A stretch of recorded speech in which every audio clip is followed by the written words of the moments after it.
And we're back. We finished up with a little bit of the Gilded Age and kind of reminded you guys about the closure of the frontier and the economic woes of the Panic of 1893. So that's going to force America to, as this cartoon would say, step out with its Great White Fleet and expand out into world power with Navy and with Army and with all of the tools of the trade. And this American expansion into the imperialist ideas and the colonial ideas is going to bring certain challenges, certain thoughts that colonies are un-American, that colonies are, exactly what we fought for independence 100 years ago against, and we didn't like our experience with the British. What's to think that anyone is going to like being our colony? These ideas are going to be uh, pervasive within American thought, political thought, as we move into this. And it's going to combine with this manifest destiny idea that despite our misgivings or despite our concerns, expansion in America had been the heart of our American idea, this manifest destiny idea that God has chosen us providentially and placed us on the North American continent with the idea that our yearly multiplying millions had not only a right, but had a divine mission to expand across the heart of the continent. Now, once that expansion and once that conquest of the continent has been achieved, where do you go? Particularly now that the frontier has been deemed closed, as there's no free land, there's no open frontier where you could go out and be your rugged individualistic self. Then naturally the thoughts are looking towards the South and looking towards the Far East, looking towards these areas of colonial dominion that have been, over the last 50 years, come into conflict and contest with so many European powers. But Americans at their heart are going to say, wait, we've been isolationist ever since George Washington made it fashionable all the way back in his farewell address in 1796 and 1797 when he left and declined the offer of the presidency. Washington warned against imperial entanglements because it would get us into fights that weren't our own. And America in the early 1800s wasn't sufficiently powerful enough to get entangled with the seemingly endless numbers of European wars, conflicts, and fracas that just seemed to break out just because of the centuries of animosity, acrimony, and hatred that Europe seemed to engender. It was best to stay afar. And to that end, we're going to alter that in the 1820s. 1823 comes the Monroe Doctrine that talked about keeping the Europeans out of the North American and South American continents in the Western Hemisphere. In a sense, trying to draw a line, a quarantine line of keeping that virus, whatever is going wrong with Europe, that leads them to descend into warfare, discord, and destruction on their side of the channel. And it's supported largely by the British because they want colonies, or not colonies that they have to protect. They want countries that are open for business, that they can loan money with, that they could trade or loan money to, and they could trade with. This was the lesson they'd learned from the American Revolution. I mean, it hurt their pride to lose an American colony, but they wound up trading more with America than they ever had before. And of course, they don't have to protect them. They don't have to pay for the defense and the administration of that realm. This is going to lead to a theory that's called the free security of the United States. And because Britain wanted to keep Germany and wanted to keep Spain, France, the Dutch out of South America, that it allowed America to spend less on defense because the British and American lines were following a similar path, in that you have two very large oceans on either side of your continent that are prohibitive towards invasion, and the British are controlling the oceans for the majority of that 19th century and allowing you to bask in that free security to where we are looking towards our own manifest destiny issues. But unfortunately, the world is getting smaller. The ships, the steamships travel faster. What used to be a month and a half on a sailed ship now is a 10 to 11-day journey on one of the newfangled steam paddle boats. And then as we move towards propeller-driven and center screw gigantic ships, those coal-powered stations are going to be necessary, which means bases, outposts, commercial centers on trade routes for coaling stations. Now, where do we put these coaling stations? Where do we protect our trade links and our trade routes? Well, that's naturally going to push us towards imperialism, push us towards expansion. And the theories of the day, whether it's on naval security, whether it's on economic security, are all going to center around naval power and the ideas of one man who wrote a book about the influence of sea power on the world, Alfred Thayer Mahan. And so we'll explore these ideas a little bit later in the lecture. But for right now, this expansion is driven by the simple notion that our frontier is gone. And the panic of 1893 had really shown us that overproduction and underconsumption is a significant problem. Well, in our mind, what do we say? Well, let's just produce less. No, that's not the way America works. It's always more. It's always more. It's always more. So therefore, the panacea, the cure-all for all of that is going to be to find new markets. Okay? Whether it's South America, whether it's Latin America, whether it's China, whether it is the Far East, whether it's Africa. Overseas expansion and the rapid increase in overseas exports from 234 million to 1.5 billion dollars going overseas is going to fuel this desire to get out into the imperialist game, an imperialist game that Great Britain, France, Germany had all been playing for the last 50 years. You're carving up access to China, you're carving up markets in Africa, you're carving it up all across the Far East and Indonesia and French Indochina. All of these places are being closed to American markets and American goods for the exclusive use of either French, Dutch, German, or British. Okay. Now, there also is going to be a certain segment of this is going to use this as a national prestige and a power base, whether it is military strategic interests that push this, whether it is politicians that are bolstering about America being the greatest nation on earth, or whether it's businessmen looking at the simple dollars and cents of it all. America, and when we look at the maps here in a little bit, are looking at a world that is closing off to their economic interests, or at least becoming prejudicial to their economic interests. You may still be able to trade there, but at what cost? What are the tariffs going in? And we call this spheres of influence that are being carved out of China, out of the Pacific Rim, out of Africa. Now, in the midst of all of this, whether it's economic, whether it's political, or whether it's military strategies going on, there is also a paternalistic and a racist strain that goes through there about the need to protect the world. America and Western Europe in particular had this idea that, and it was an idea that was very popular at the time, that wealth and power, and we detailed that at the industrial lecture, that wealth and power flowed to those who are best equipped to wield it, whether it's divine sanction or sort of a political Darwinism, if you will.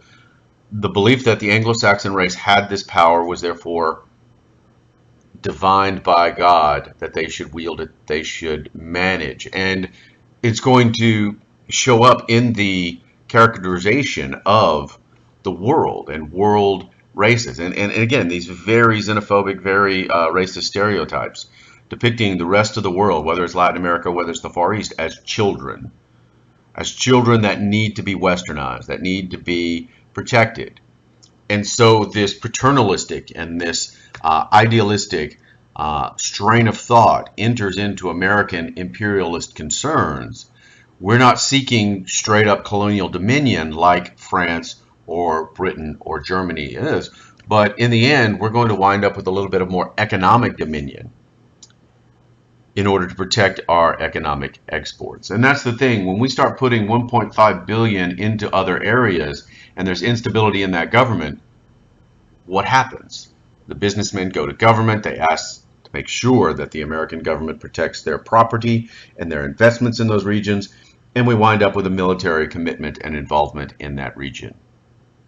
So this is kind of how everything in the 20th century has played out, and we're seeing the beginnings of that right now. So when we look at the map, what's being carved up? Well, Burma and Laos and Vietnam and Cambodia, here French Indochina at this point.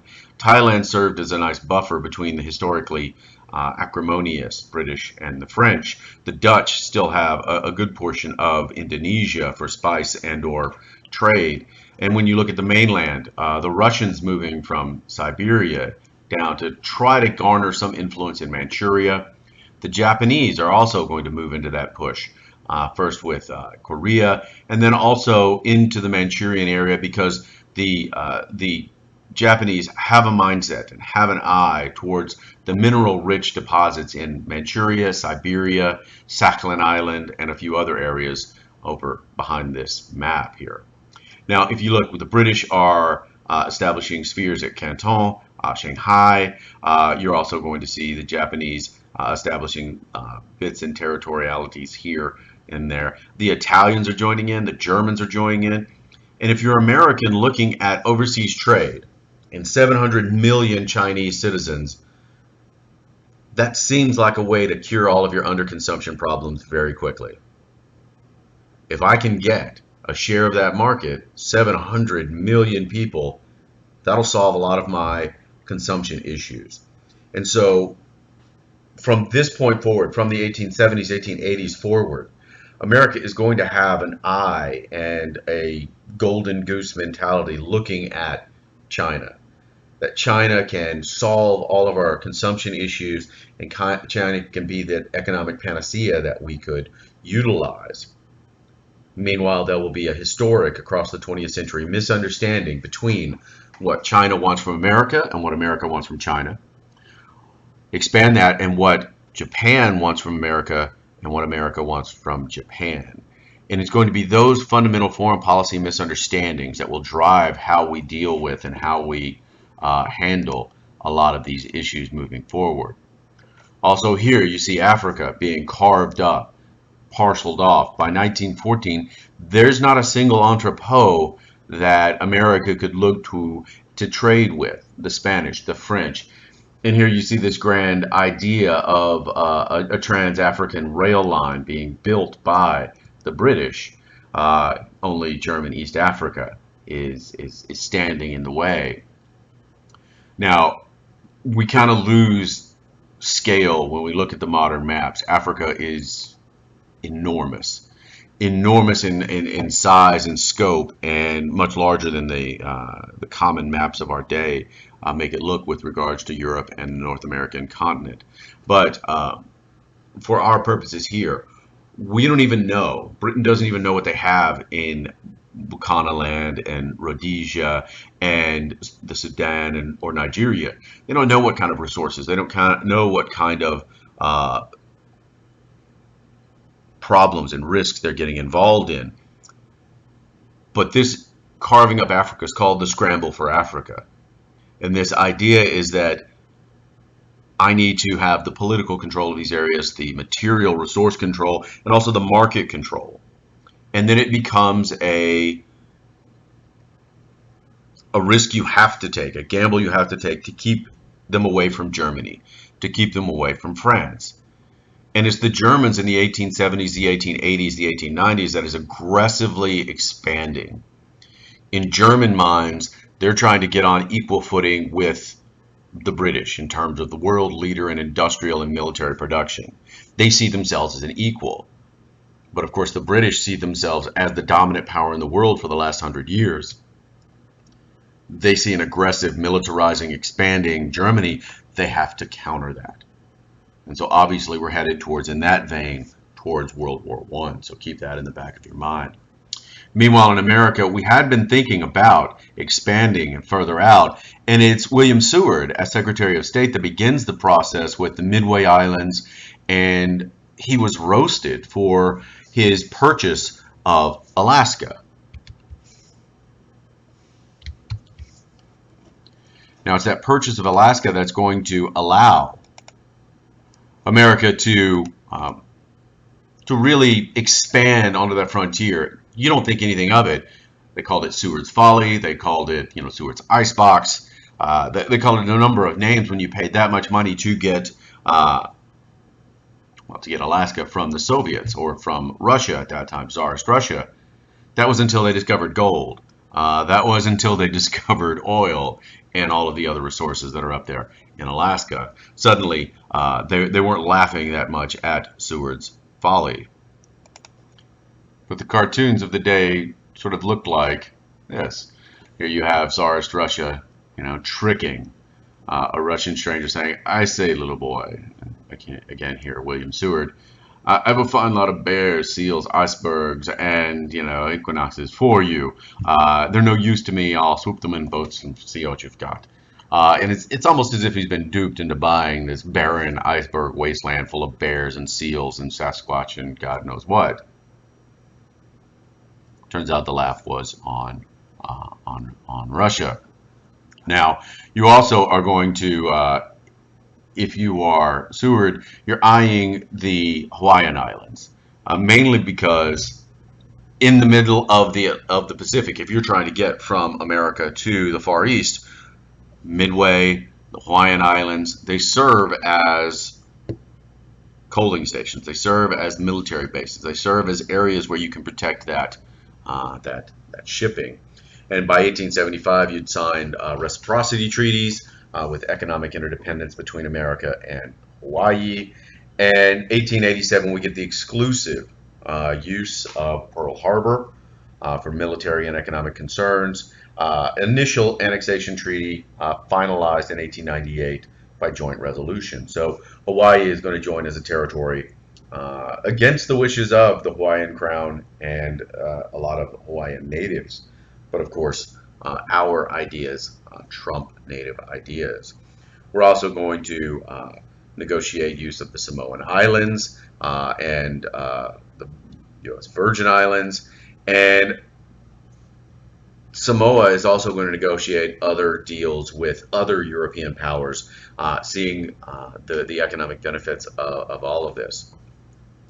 Now, at home, we're looking out to the far east, and you're looking out to the Pacific Rim, and making these arguments. What's the addition? What's the argument for? Okay, economic, military, political. Those are the arguments against. Are going to be, are they going to be American citizens? Can they be Americanized? And this folds in with that xenophobic idea that we have with American immigrants at this point. Are they capable of learning how to be American? And of course, that is that racist and that very paternalistic strain that we have going forward. But if we look at the map, Alaska and the Aleutian chain stringing out here, these are going to offer military benefits to go along with Hawaii, Midway, and then Samoa down here, formerly annexed in 1899. Whether it's Wake, Guam, or the Philippines, we'll deal with that in 1898 as a purview of the Spanish-American War.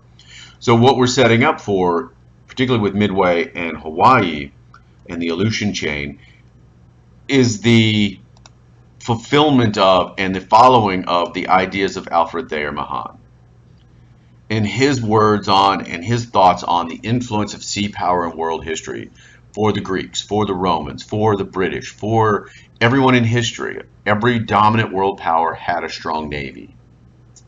And his ideas and his thoughts, although very simple, become pervasive because he becomes the head of the Naval War College, and officers that come out of that college for generations are going to be inculcated with his ideas on the need for sea power to protect the vast surpluses that come out of industrialization.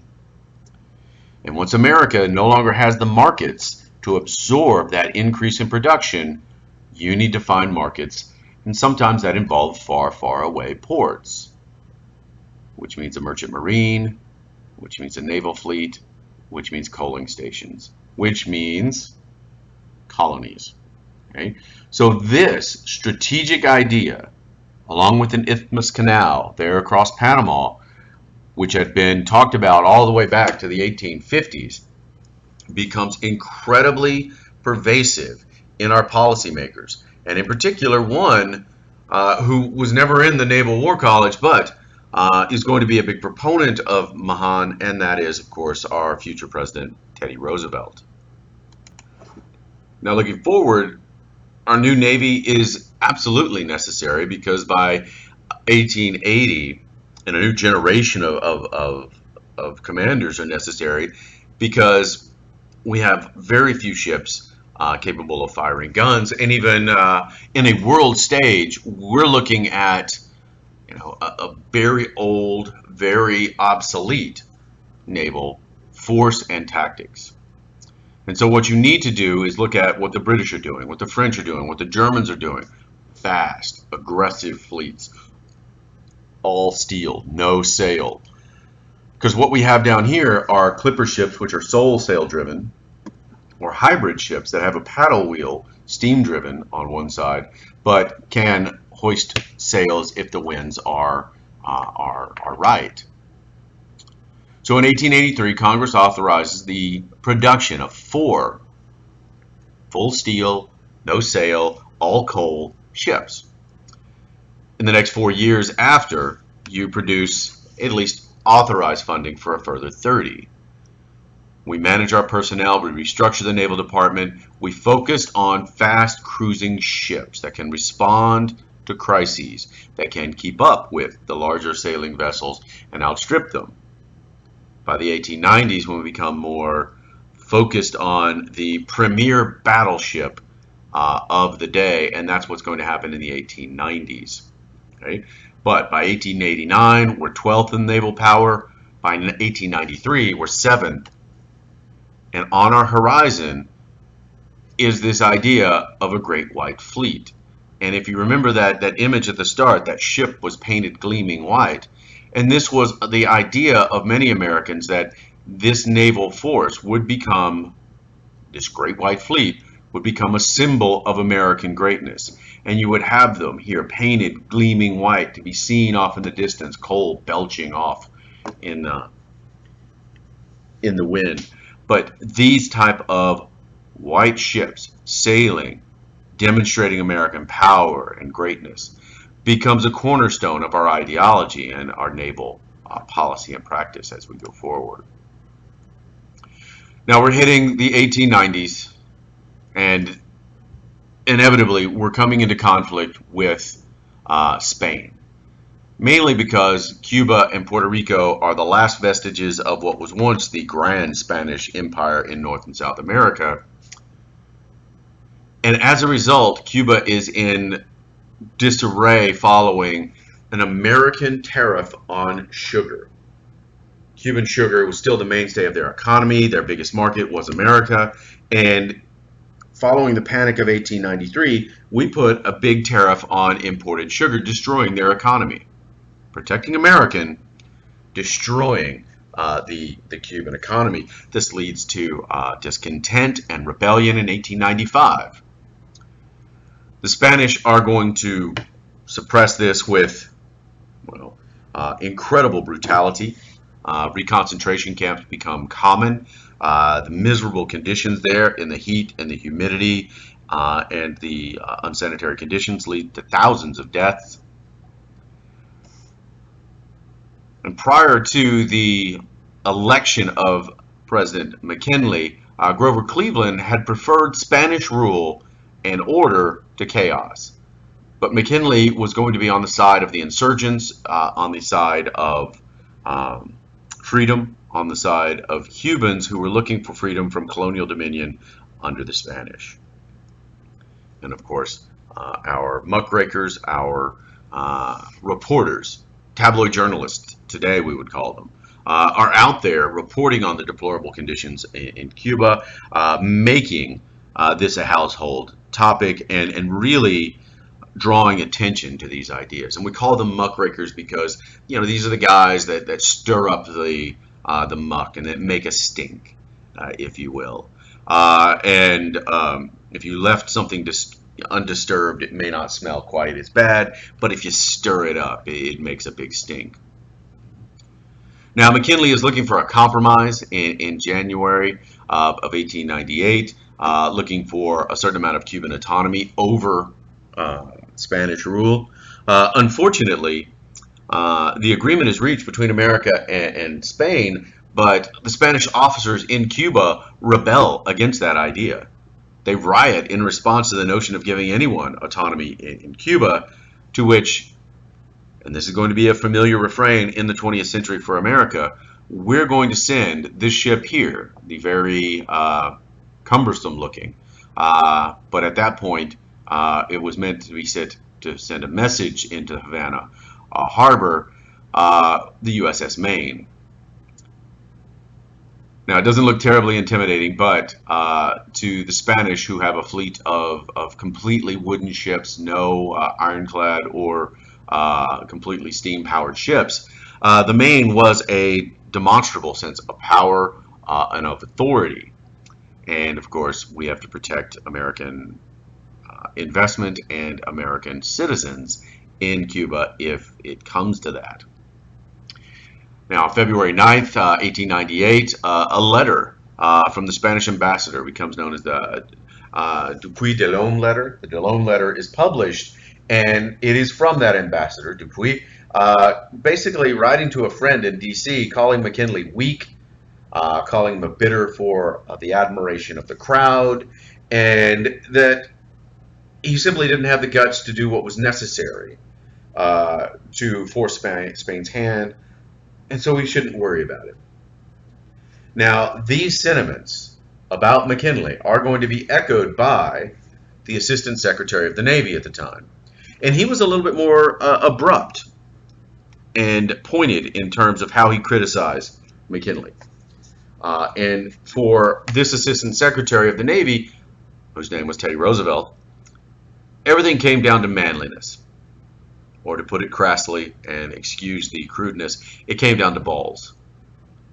And McKinley did not have the balls to do what was necessary.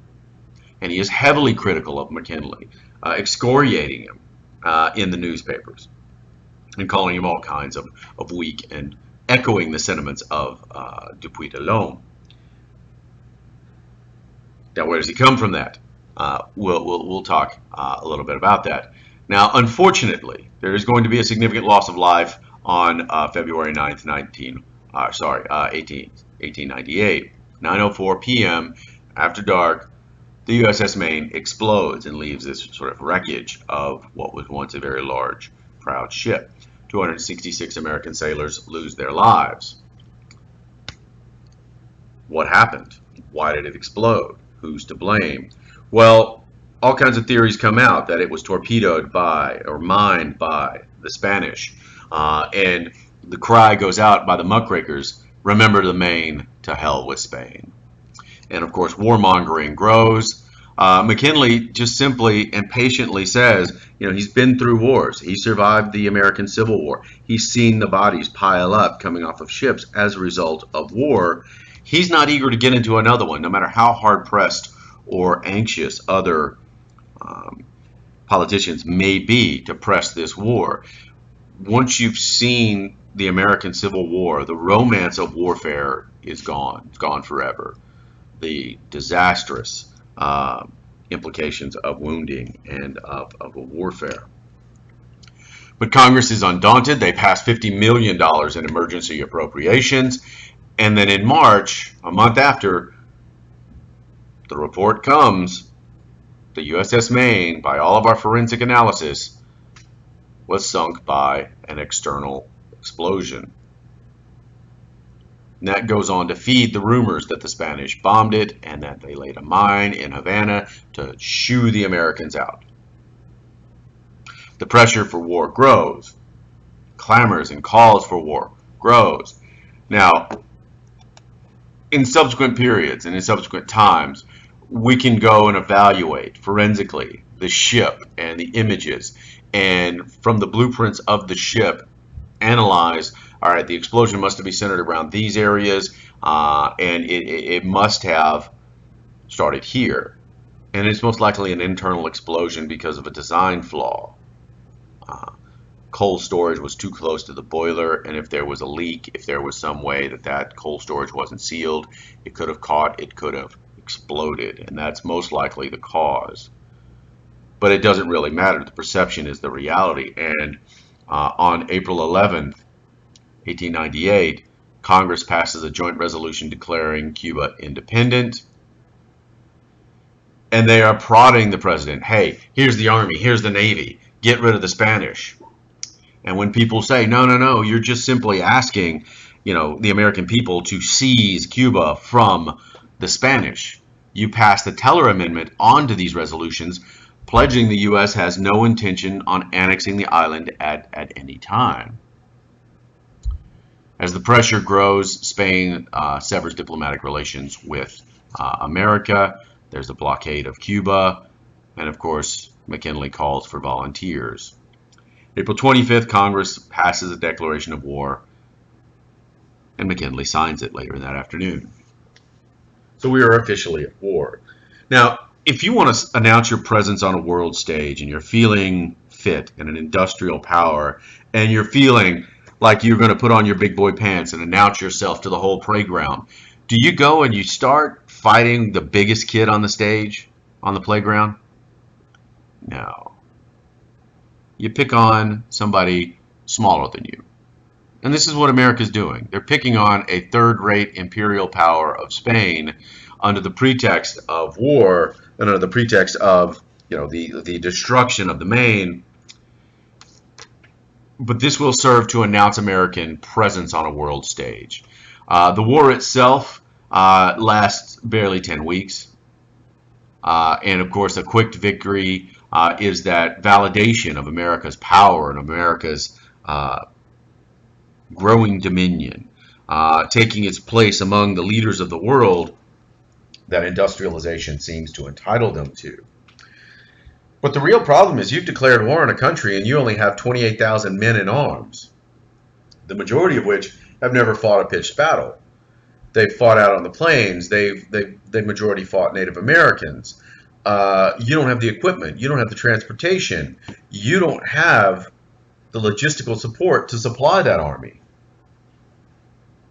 In the end, you call for 125,000 volunteers. You get over 1 million. And your Assistant Secretary of the Navy, Teddy Roosevelt, resigns his post and forms a volunteer regiment that becomes known as the Rough Riders. Now, this was really part of the myth and the legend of Teddy Roosevelt, that he goes from, Harvard-educated blue blood, Badlands rancher back to a New York City police commissioner, to Assistant Secretary of the Navy, to now soldier. Roosevelt's image and public image and persona and larger-than-life caricature is going to be enhanced by the Rough Riders, which is, Harvard aristocrats, frontiersmen, Native American fighters, and all of the social spectrum in between. Now, the 10 weeks of fighting is going to kill maybe 379 people, as per statistics. Overall, the war kills over 5,000. The majority are going to be killed by malaria, typhoid, heat stroke. The U.S. Navy is going to lose 2 men, and one is going to be lost in the battle for Santiago Bay, and the other due to heat stroke. So this is hardly a bitter contest and a one where pitched battles determine men's fates. It will be disease, it will be dysentery, it will be yellow fever and malaria. Taking Americans into a Cuban, Caribbean, equatorial environment is rather difficult for them to take. But the images are long-lasting. I mean, there's Roosevelt at the front, along with cowboys and frontiersmen and miners, to go along with aristocrats and blue bloods. But his charge up San Juan Hill becomes legend, even if militarily it wasn't terribly decisive.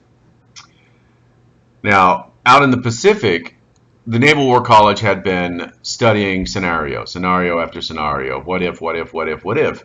Well, if you fight a war with Spain, you're presuming a two-front war.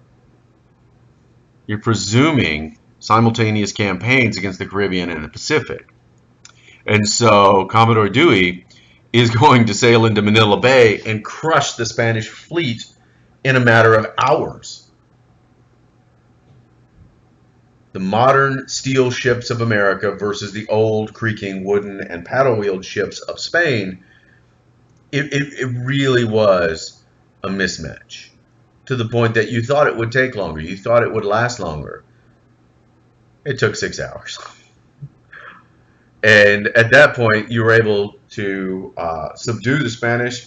They were asking for terms of surrender, but you didn't have an expeditionary force to go on shore. And so you had to wait a few months to get that expeditionary force to sail to the Philippines so you could accept the surrender there in the Philippines. So quickly, almost divinely ordained, this war is over. What are now the consequences? Well, the consequences is that Cuba is independent. Puerto Rico is an American territory. Philippines and Guam are going to be granted for the total of $20 million. Okay. Now, what do you do with the Philippines? They had been fighting an insurgency war. Aguinaldo and a lot of his compatriots have been fighting an insurgency war against the Spanish. They want independence. In your mind, are the Filipinos ready for independence? If they're not pagan, they're overly Catholic because of 300 years of Spanish dominion. In your mind, American mind, do you think they're fully westernized enough to handle independence? Do you just simply give them back to Spain? Or do you deal with the difficulties of a Filipino colony? These were all questions that Americans had to ask and answer. And all of these arguments are there as we argue over the annexation of the peace, or sorry, the acceptance of the peace treaty and the ratification of that peace treaty.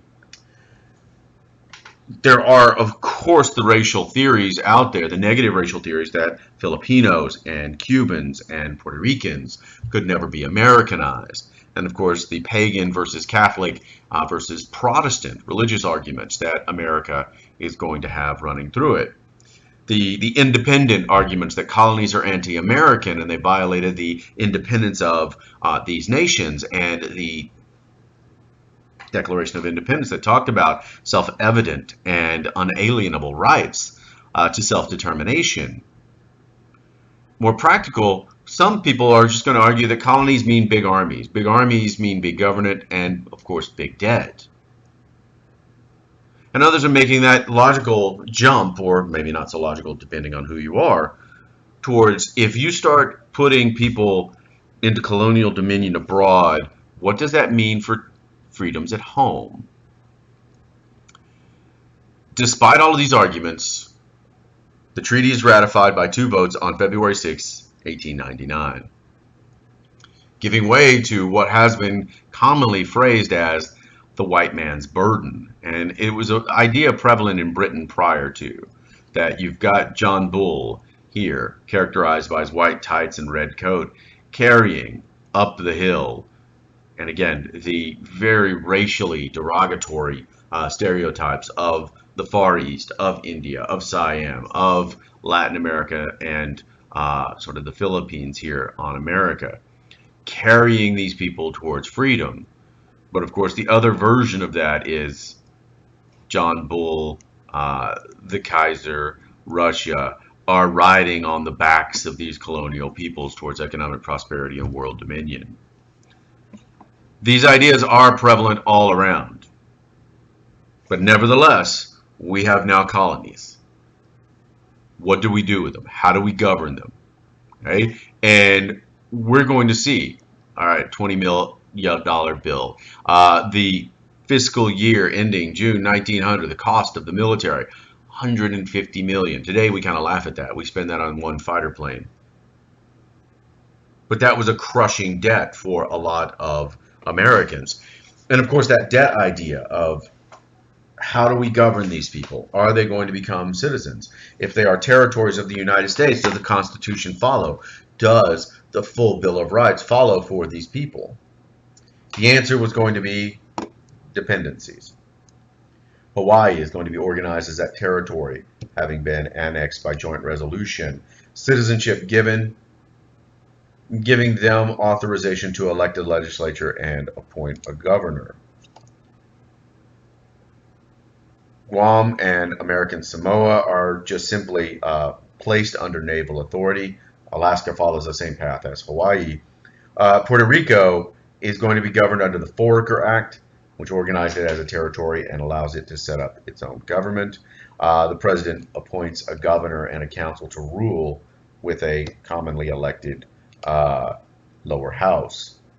Cuba is going to be the more problematic in a lot of this, that it will be deemed independent, but we're going to place on that independence something called the Platt Amendment. Now, this is going to be attached, which in our minds is to protect the sovereignty of Cuba. We're going to treat it like a child that can't manage its money. We're going to make sure that it can't incur any treaties or any debts that might impair its independence. Like a child, you don't let them get a credit card with a limit that they could overstretch and put themselves into financial trouble. In other words, I'm not going to let you borrow a ton of money from the British and then have them come in and recolonize you. And then, of course, for the paltry sum of $3,000 a month, the land for Guantanamo Bay is leased to the United States. So you have that lease, which we still hold today.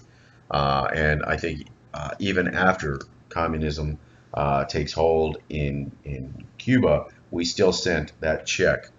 The rumor was that Fidel Castro kept them in a drawer in his desk in his office and never cashed any of them.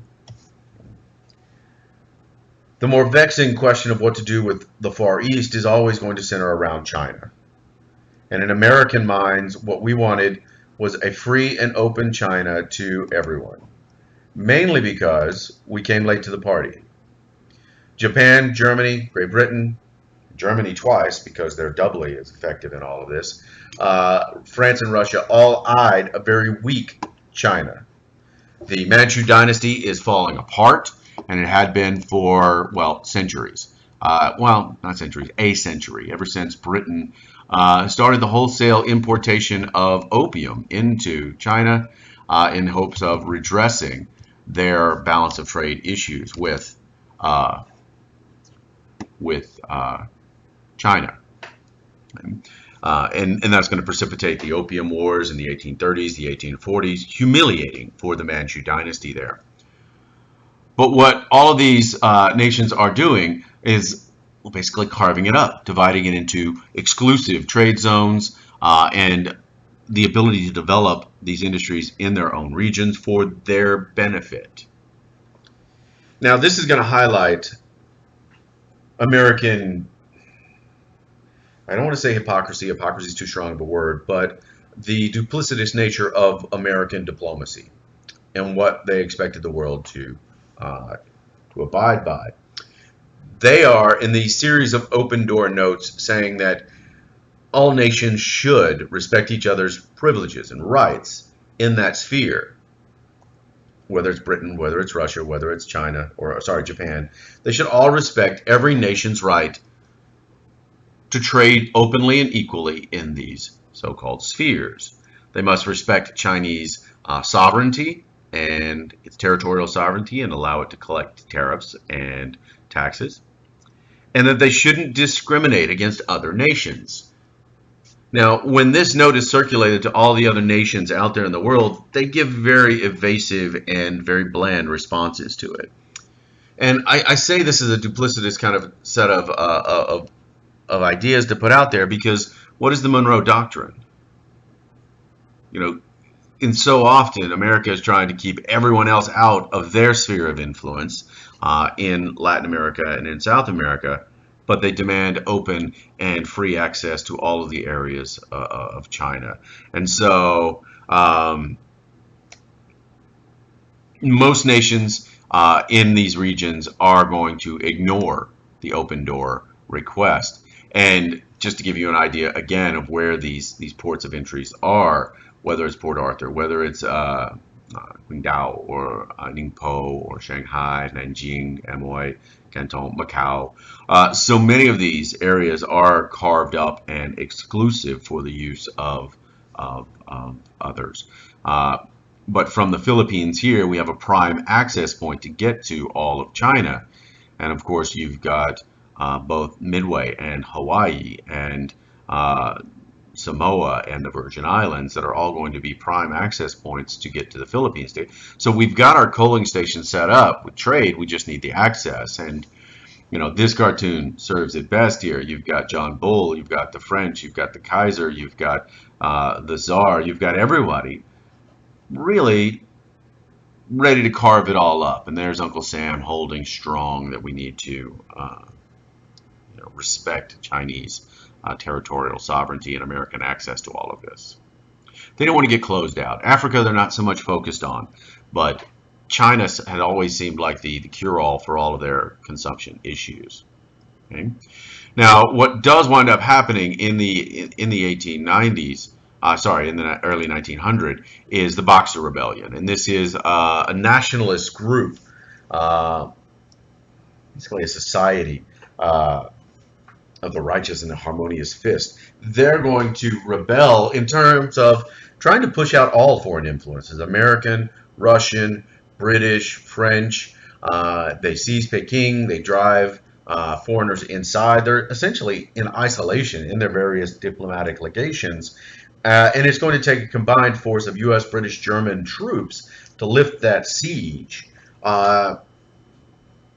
That should have been a message to American and all other European ideas or notions or nations out there that China simply didn't want Western influences.